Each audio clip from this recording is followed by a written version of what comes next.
Good morning from Washington, D.C. Gustavo and Vela, President Vela, after free, fair, and transparent elections, which did not take place on the 20th of November in Equatorial Guinea. Now, the government's going to claim, by the way, it went from 99.7 to 94.6. So I think they were trying to clean up the image. It was not a mandate. President Obiang, we know, stole the election. What's happened, though, has been very interesting. ExxonMobil, which was Equatorial Guinea's primary source of revenue when they discovered oil in 1995, has decided to pull out from its dealings in Equatorial Guinea. The reason behind that is because they know that instability is on the horizon. Gustavo and Vela, the Federation for Democracy and Justice, will represent stability. We will represent good governance, civil society, free, fair, and transparent elections. We will respect human rights. We will respect the ability for people to travel, criticism of the press. Africa is on the rise. We hope that during the Africa-USA Summit of Leaders, which will take place December 13th to the 15th, and we understand that all heads of state are going to be invited, other than Mali, Burkina Faso, that President Biden and these leaders will work in a way to hold African leaders accountable. I am disappointed in the continent of Africa. It has allowed itself to become a slave to China. It's allowed itself to be used by the Russians, and they're pillaging each and every country one by one. And the failed state leaders who simply want to enrich themselves through mansions, cars, jewelry. Meanwhile, their people are suffering less than $2 a day.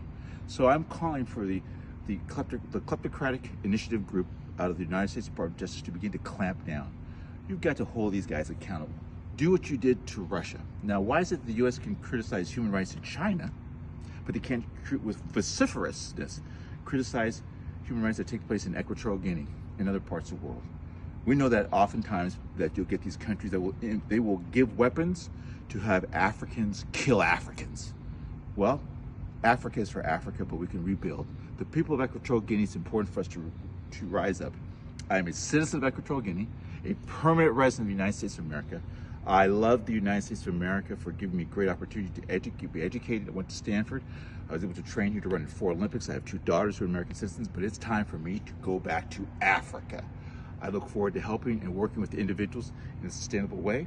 I look forward to the people of Equatorial Guinea welcoming me home. I know it's going to be choppy roads, but I assure you, if you allow me, with great humility, to serve with cabinet members and the individual who's even running this camera is a trusted friend. We promise to rebuild our country along infrastructure. We look to be a united country, not divided.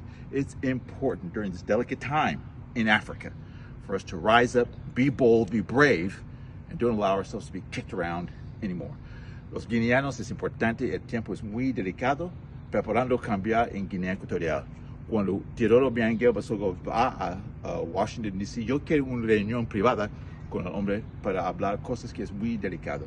Es importante, no tener miedo, y es más importante, cambios muy cerca. Yo vi muy cerca en las playas de Malabo.